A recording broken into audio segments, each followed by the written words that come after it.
Venís a hacer pantalla ahora que hace frío, mentiroso. Mirá que hay hambre y la gente duerme en la calle todo el año, ¿eh? 30.000 detenidos desaparecidos. ¡Presente! 30.000 detenidos desaparecidos. ¡Presente! Ahora. ¡Presente! Ahora. ¡Presente! Ahora. ¡Estoy cansada ya! ¡No quiero volver a los comedores! ¡No quiero volver como en otra época a comer de comedores! ¡No quiero!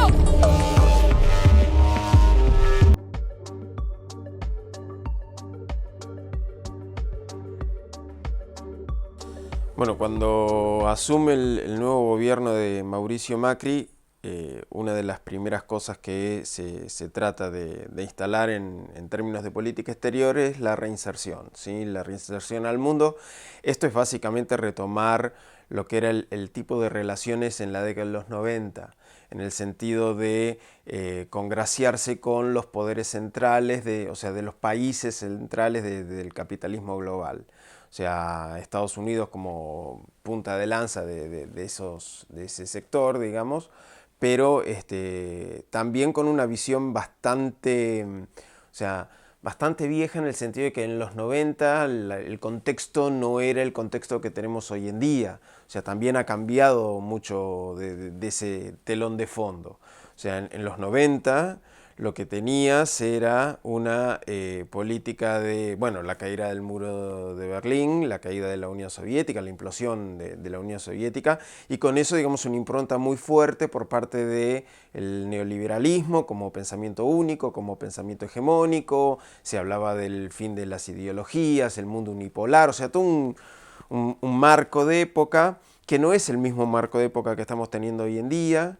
20 años después, o sea, existen en términos de política internacional lo que se llaman las potencias emergentes, y parte de ese cambio también se ha visto a partir de la crisis del 2007-2008 en los propios países centrales, en mesas de coordinación, así entre comillas, ampliadas, como puede ser el G20. O sea, esto en los 90 no lo tenías, pero actualmente, digamos, funciona toda una estructura, digamos, una arquitectura a nivel global que el neoliberalismo ha ido desarrollando y ha ido aprovechando organismos que ya existían en el marco internacional, como el Fondo Monetario Internacional o el Banco Mundial, pero también creando nuevos escenarios, nuevas organizaciones, o sea, una nueva arquitectura, un andamiaje para darle, digamos, para apuntalar ese avance del neoliberalismo.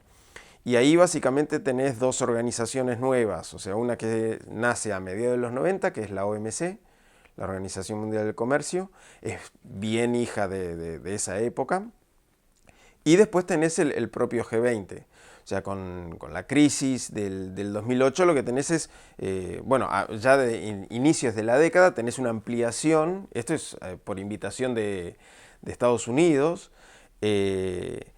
tenés las reuniones del viejo G7, G8, que se amplían a nuevos invitados. Porque estas cosas son así, por invitación. Entonces el país que organiza la cumbre es el país que amplió, en ese momento fue una cumbre en Washington, se amplió la mesa y se incorporaron los que se entendían que podían ser los países emergentes o los países que podían llegar a tener algún tipo de rol de liderazgo o que podían llegar a sobresalir en términos regionales. En ese criterio es como entra Argentina, por ejemplo.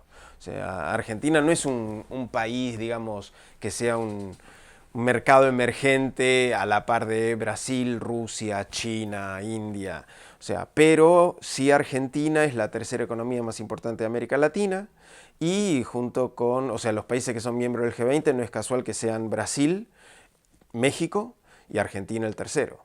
O sea, esos son, digamos, los tres países más importantes en términos económicos, en términos de mercado, o sea, en una serie de variables que los hace poder ingresar en el G20. Con la crisis del 2008 se ve muy patente. Tenemos dos crisis, ¿sí? Una que es la crisis argentina del 2001-2002, que también se hace regional, que es una crisis que también viene de impacto internacional, o sea, a ver, la crisis del 2001 en Argentina es muy compleja para analizar en dos oraciones, pero tiene un contexto internacional. O sea, la crisis de las .com, la crisis del sistema financiero internacional en ese momento, hay una crisis rusa, una crisis en Turquía previa, la crisis de los países asiáticos en el 97-98. O sea, las crisis del neoliberalismo en la segunda etapa, de la segunda mitad de los 90, se empiezan a suceder cada vez más rápido y cada vez más fuertes. En esa caída de dominó, de fichas de dominó, es como llega también la crisis a la República Argentina con componentes locales también, ¿sí? O sea, en los 90 aquí se había plasmado el modelo del neoliberalismo. Argentina era el ejemplo a seguir, el mejor alumno del Fondo Monetario Internacional, o sea, y por eso también es posible hacer la asociación del gobierno argentino actual, ¿sí?, de Macri, con el gobierno de Menem en manejo de política exterior y muchos de los manejos de la política económica también. Entonces, lo que tenés a partir de principios de la década del 2000 y a partir de esa segunda crisis mundial que es la del 2008, es la necesidad que tienen los países centrales de ampliar los márgenes de consenso.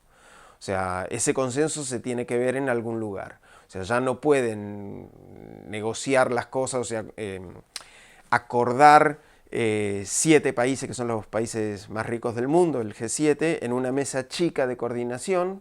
O sea, no es una institución, o sea, el grupo de los 20, el grupo de los 7, el grupo de los 8, no es una institución, no es un organismo internacional, sino que es una mesa de coordinación. Entonces, las decisiones que se toman en esa mesa de coordinación, que se adoptan por consenso, eso después se ve impactado en ciertas decisiones que se toman en organismos multilaterales, como puede ser la OMC, como puede ser el Fondo Monetario Internacional, como puede ser el Banco Mundial, como puede ser, qué sé yo, no sé, algunos ámbitos de Naciones Unidas también.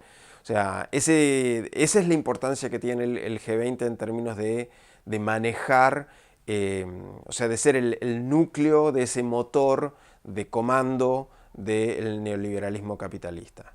O sea, por eso la importancia estratégica del G20 en ese marco. Entonces, lo que tenés a partir de la crisis del 2008, sobre todo, y desde antes también, es la necesidad de ampliar esa mesa de consensos. Y para poder tener esa mesa de consensos, ahí es donde se tiene en cuenta cuál es el contexto. Y el contexto es que hay otros jugadores en esa mesa global que están empezando a querer pisar fuerte. La presencia de China, digamos, es imposible de negar. Entonces, desde ahí es que se necesita, digamos, como para preservar el funcionamiento del sistema, la necesidad precisamente de poder acordar con otros actores que a escala global empiezan a ser importantes. Y esa necesidad o esa posibilidad de mantener el sistema, digamos, incorporar un poco de consenso para continuar, ¿cómo se transmitiría en términos concretos? Digamos, vos recién hablabas de esta mesa de debate, de consenso que es el G20. Me imagino que no es lo mismo el consenso alcanzado por China o Estados Unidos o el consenso o la participación en el consenso que puede tener Argentina o México, digamos. ¿Cómo son las relaciones o cómo es concretamente esa estabilidad generada? Y mira, depende mucho también de cada reunión de G20, digamos. O sea, el G20 se organiza a partir de coordinaciones dadas por el país anfitrión. Entonces, el país anfitrión es el que propone una agenda para ser la que se discute en esa cumbre del G20. Esos van a ser los temas centrales, pero también hay una cuestión que el G20 viene discutiendo su propia agenda de cumbre en cumbre. Entonces hay temas que son transversales y otros que quizás llaman más la atención de los países que son los anfitriones. Entonces, eso, por ejemplo, en el caso del G20 en Buenos Aires, acá en Argentina, se vio mucho. O sea, venía una discusión desde Hamburgo y desde antes en cuanto a la situación financiera internacional. Eso es histórico en las negociaciones del G20.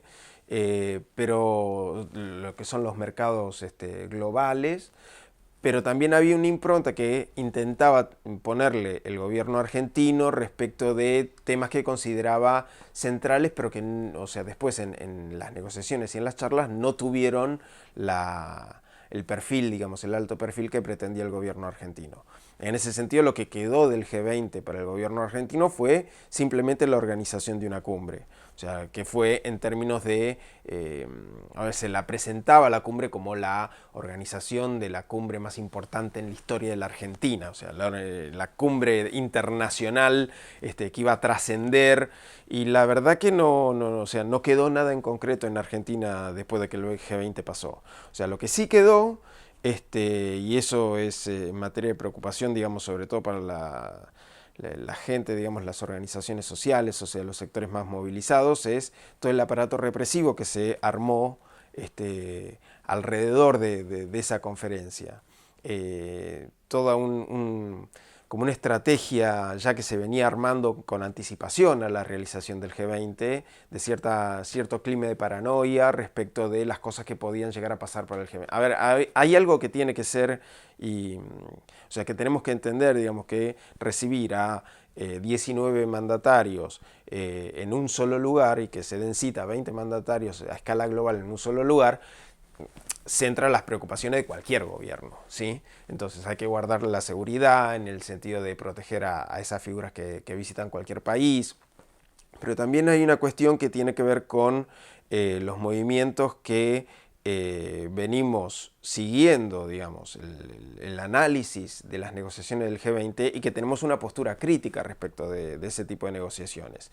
Entonces, no es lo mismo hablar de la seguridad de los presidentes respecto de la persecución y el amedrentamiento, digamos, las amenazas hacia los sectores movilizados, o sea, las organizaciones sociales.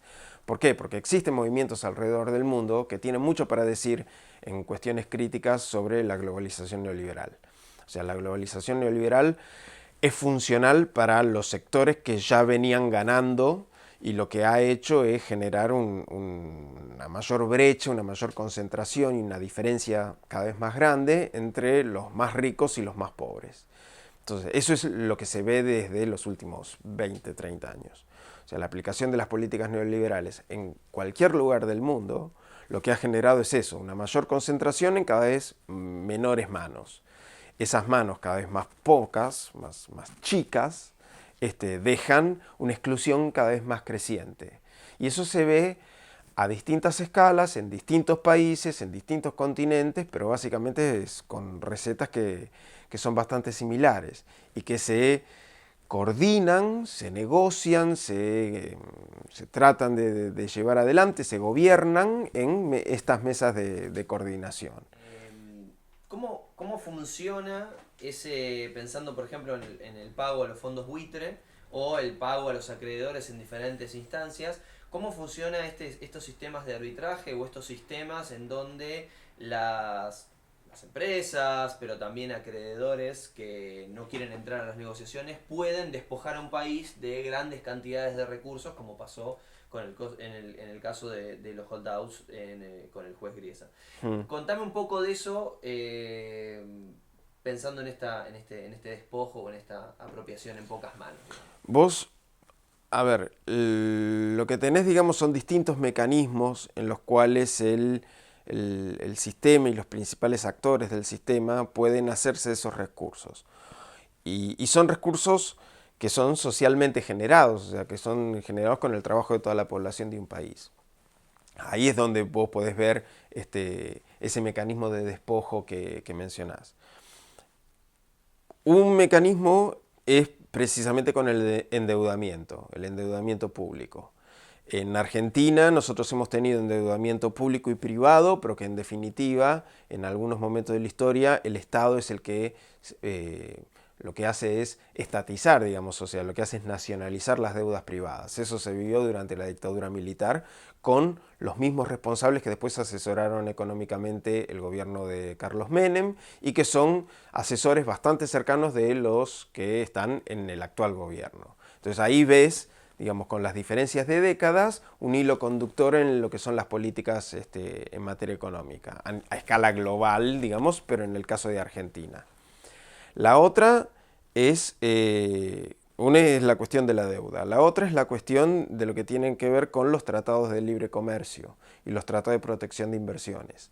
Esos son dos mecanismos que muchas veces se asemejan, ahora te cuento por qué, pero que básicamente lo que intentan generar es, en el caso de los tratados de libre comercio, un mayor flujo de, o sea, de exportación y de importación. En ese sentido, o sea, la carga de valor que nuestro trabajo tiene sobre las mercancías que se producen en Argentina, pero básicamente el rol que cumple la Argentina dentro de los mercados globales, esto es un rol de materias primas, de dar materias primas a los mercados en donde se producen las manufacturas, es conservar, digamos, ese rol.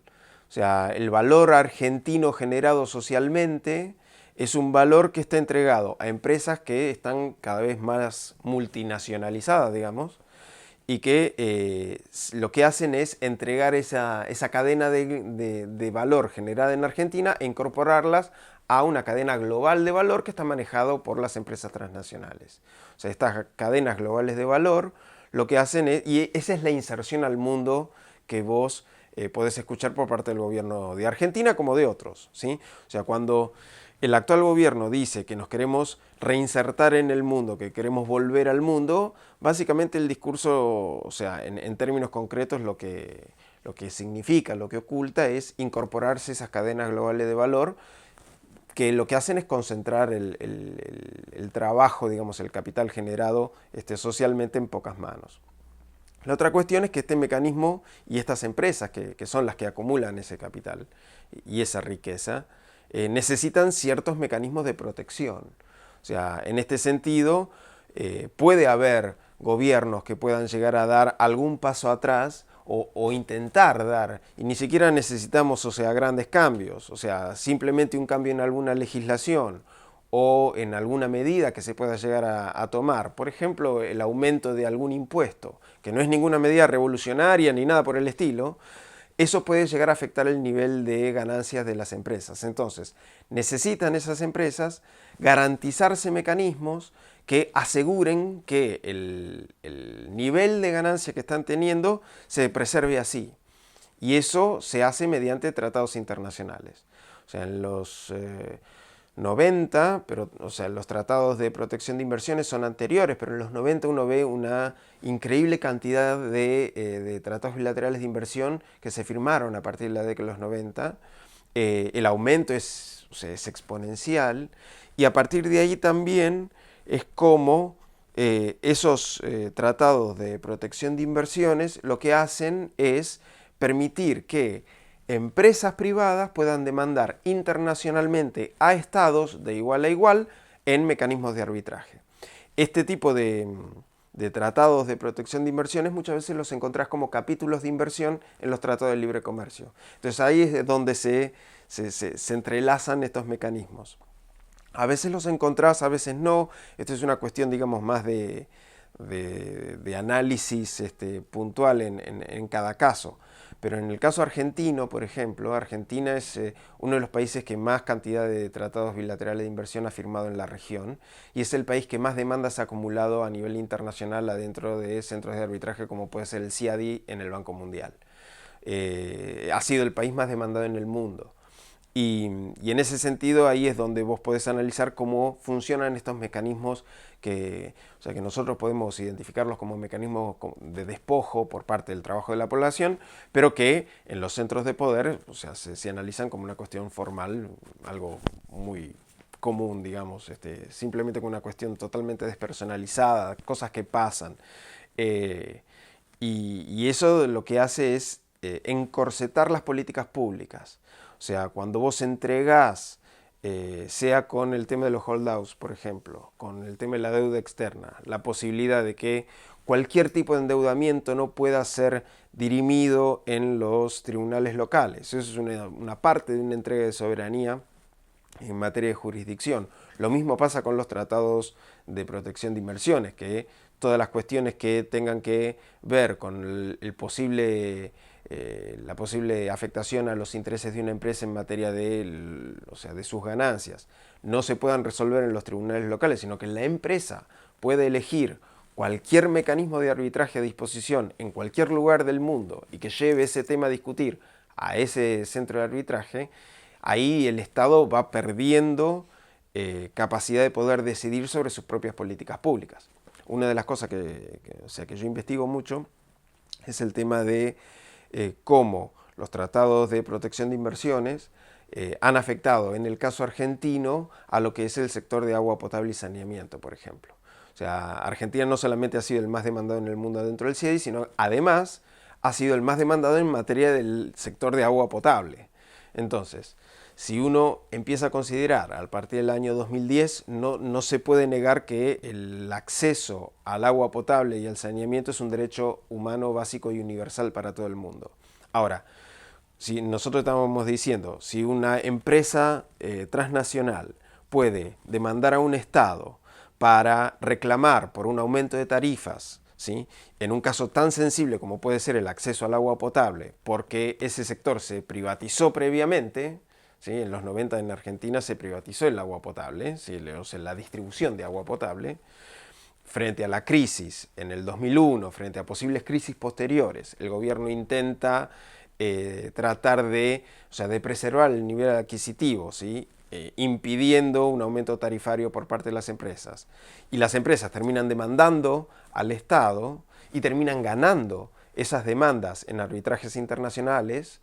Entonces ahí el Estado tiene que pagar cuantiosas indemnizaciones que van a salir de los impuestos de la población en general. Entonces la población y muchos estados se encuentran en una posición muy difícil de no poder hacer nada una vez que ya se tomaron las políticas de entrega de soberanía, de jurisdicción por parte de tribunales extranjeros, de firma de tratados internacionales de protección de inversiones y tratado de libre comercio, de privatizaciones de los servicios públicos, ahí es donde ves que se da el mecanismo de despojo, porque no es simplemente que es un acto, es un entramado de políticas que favorecen a los sectores concentrados.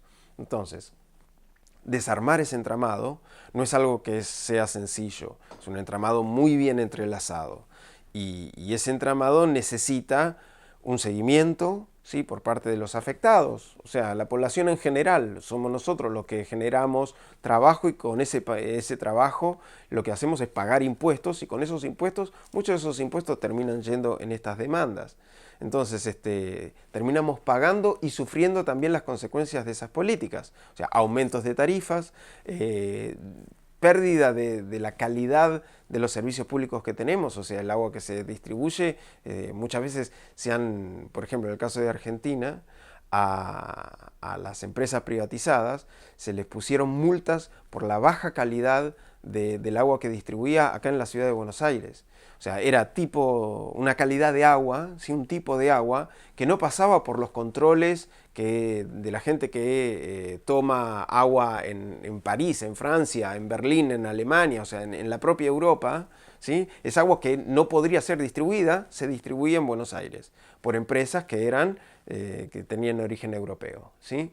Entonces, frente a ese tipo de medidas, sí, se multó a la empresa, se le rompió el contrato de concesión a la empresa por ese tipo de cuestiones, falta de inversiones también, o sea, un montón de cuestiones. La empresa demanda, ¿sí?, por afectación en la inversión y termina ganando la demanda. Entonces, y nosotros tenemos que pagar esa indemnización. Entonces ahí es donde las cuentas para la población terminan sin cerrar. Entonces, pareciera que voy a parafrasear a Thatcher, parece que no hay alternativa. Hay alternativa. O sea, nos invitan a una mesa como el G20 a aumentar el consenso, pero estamos agarrados de pies y de manos. Entonces la postura de los futuros candidatos, los candidatos que se están bueno, hay que pagar, hay que seguir en los espacios, parece la más razonable, porque por lo que vos me comentás, no hay forma de que nosotros nos salgamos de eso y estaremos condenados a por lo menos no perder demandas. ¿O cómo lo ves? A ver, yo creo que sí hay salida. No creo que ninguna salida sea sencilla y no creo que ninguna salida se pueda hacer de un momento para el otro. O sea, no creo que un gobierno sobre todo en el contexto actual que se encuentra la Argentina, o sea, en donde la deuda pública ha aumentado tanto. O sea, cualquier tipo de gobierno que pueda llegar a asumir después de este año las elecciones va a estar altísimamente condicionado. ¿Por qué? Por toda la entrega que se ha hecho en estos años dentro a estos mecanismos, y esta es la inserción al mundo, digamos. Pero yo creo que sí es necesaria una alternativa, es necesaria una búsqueda de esas alternativas y que esas alternativas pueden ser variadas. ¿En dónde están esas alternativas? Yo creo que las alternativas van desde abajo hacia arriba y no de arriba hacia abajo. En el sentido de que la decisión de un gobierno, porque sí, o sea, desde un momento determinado, va a ser muy difícil que no pueda llegar a tener ningún tipo de impacto en la población. Ahora, la población sí tiene que tener conciencia de estos temas y sí tiene que generar sus propias políticas para tratar de defenderse de estos impactos. Si nosotros somos los que generamos la riqueza, nosotros somos los que podemos generar una espalda mucho más fuerte para que al momento en que un gobierno que esté gobernando el Estado y que el Estado decida torcer y variar, ¿sí?, cambiar esa política pública, existe una espalda política, económica, o sea, de consenso social que pueda llegar a respaldar ese tipo de decisiones. Eso no se toma de la noche a la mañana. O sea, si vos necesitas y querés decir, bueno, no, en un contexto de crisis como fue el del 2001, 2002, 2003 en Argentina, no podemos pagar esta deuda. Esta deuda tiene que renegociarse o tiene que declararse nula, ¿sí?, porque ha servido a intereses que no eran los intereses de la población, o se contrajo con vicios legales, como se probó en un juicio acá en Argentina, ¿sí?, contra los que contrayeron la deuda durante la dictadura. O sea, existen juicios en Argentina que han probado ilícitos, actos ilícitos, centenares de actos ilícitos en materia de contracción de deuda, y sin embargo, o sea, esa deuda se pagó, se sigue pagando, no hay ningún tipo de problema y esa deuda es ilegítima. Entonces, ese tipo de cuestiones pueden ser y deben ser analizadas, ¿sí?, de una manera seria, pero también de una manera en la cual la población sepa cuáles pueden ser las consecuencias. La población no puede estar marginada de las decisiones que se hacen en definitiva respecto de su bolsillo. O sea, respecto del futuro de sus hijos, respecto de la situación económica, respecto de sus derechos. O sea, porque en definitiva lo que se está tocando es eso. Entonces, yo creo que las alternativas vienen más por el lado comunitario. Yo creo que acá hay una cuestión de necesidad por parte de la población de empezar a rearmar una rueda, ¿sí?, de reapropiación del trabajo. Así como te despojan del trabajo, es necesario rearmarse y recuperar, retomar la capacidad de poder generar riqueza para sí. Y en ese sentido, en esos espacios de trabajo autónomo, de trabajo recuperado, es en donde se va a poder ir acumulando una fuerza popular propia. Porque si no hay si no se genera un peso económico, pero si tampoco se genera una conciencia política y un peso político, o sea, vamos siempre a estar estando a la cola de algún candidato de turno que se presentan los últimos 6 meses y que va a dirigir los destinos del país para los próximos 4 años. O sea, eso no tiene ningún sentido cuando sigue siendo la misma población la que viene pagando todas las consecuencias de todo esto. ¿Cuál sería la salida a esa frase o la respuesta a esa frase que está bastante impuesta en la sociedad de hay que darle seguridad a los inversores, hay que darle confianza a los inversores? ¿Cómo se podría plantear una alternativa a eso? Mira, si hay algo que el liberalismo tiene toda la razón, es que la economía funciona mucho a base de confianza, ¿sí? Ahora, generar las condiciones para que sean los inversores extranjeros los que van a venir a salvar los destinos de nuestro país, también es depositar, es decir, de otra manera que nosotros no tenemos confianza en nosotros mismos. tenemos que generar la confianza para un inversor extranjero para que venga desde afuera. O sea, con esto no quiere decir, digamos, que uno tiene que estar absolutamente cerrado frente a posibilidades de inversión extranjera, pero uno tiene que generar la confianza en la propia población para que pueda generar y tener las condiciones de una vida digna. O sea, no podemos depender de que la lluvia de inversiones venga desde un lugar desde afuera y entregar todo lo que hay acá para que venga alguien desde afuera, porque aparte eso no se ve. O sea, en lo que ha pasado en los últimos años en Argentina, no ha llegado, por más de todo lo que se hace, no han llegado grandes inversiones que han venido a salvar la economía del país. Al contrario, o sea, la fuga de capitales que está habiendo es todavía cada vez mayor y es una sangría que Argentina está sufriendo diariamente. Y eso ya no es desde los últimos 4 años, o sea, es desde hace más tiempo. Entonces, Argentina tiene las posibilidades, y yo creo que Argentina no es el único caso aislado, o sea, en América Latina por lo menos, yo creo que el pueblo tiene la capacidad de poder generar sus propias herramientas como para poder salir. O sea, en definitiva, de lo que estamos hablando es de la esperanza. O sea, y no la esperanza en términos idílicos, ideales, sino una esperanza bien concreta. O sea, si vos sos el que está trabajando y está trabajando para poder ganarte el mango, ¿por qué el mango que vos estás ganando se tiene que ir a otro lugar si lo estás ganando vos? Porque en definitiva hay una expropiación, está este despojo. O sea, si no, ¿por qué es que el 1% de la población global tiene más riqueza que el 99% restante? O sea, ¿dónde es que se genera eso? ¿Cuándo es que se genera eso? ¿Es justo que se genere eso? La verdad es que no.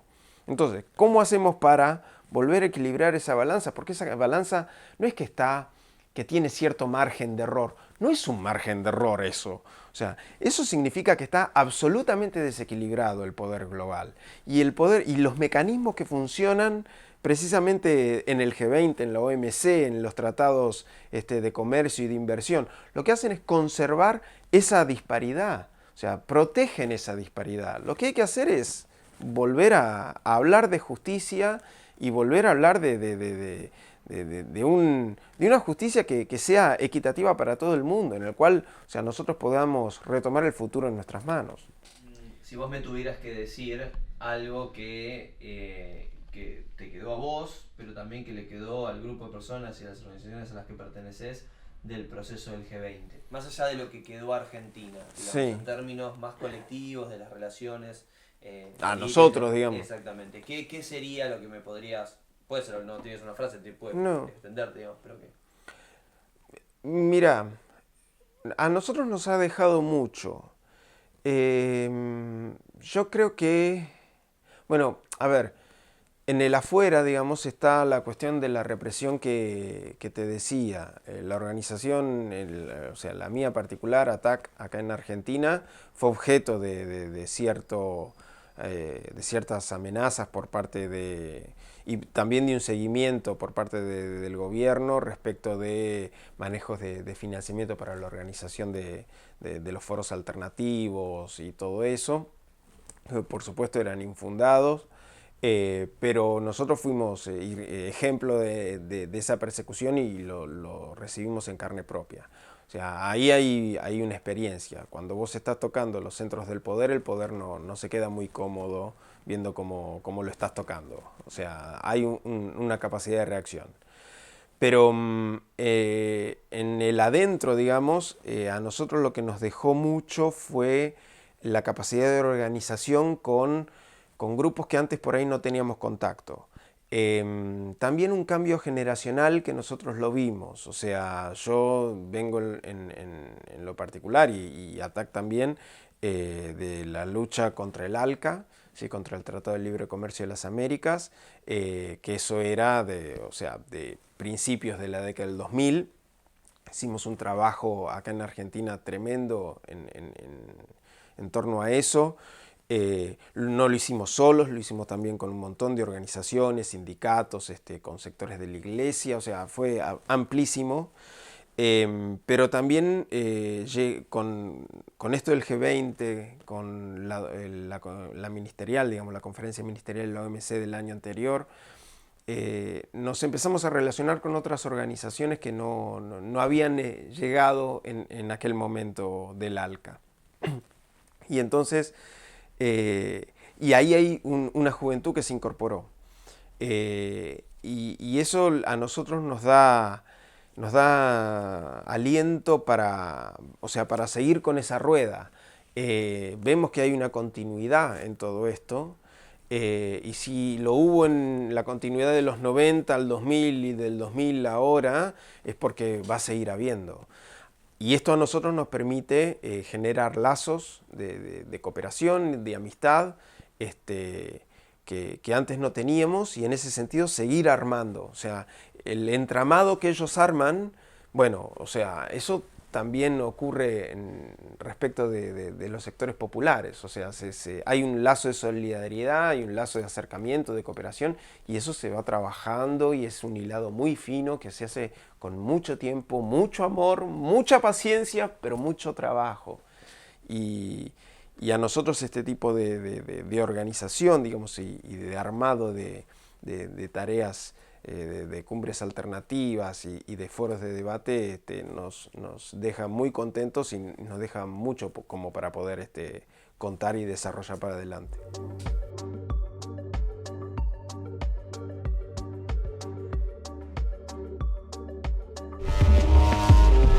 Me parece bárbaro que la gente se exprese, porque es un momento muy difícil del país y seguramente toda esta gente, como tantos otros, están sufriendo. Porque el plan económico de este gobierno democrático tiene los mismos objetivos que el de Martínez de Oz.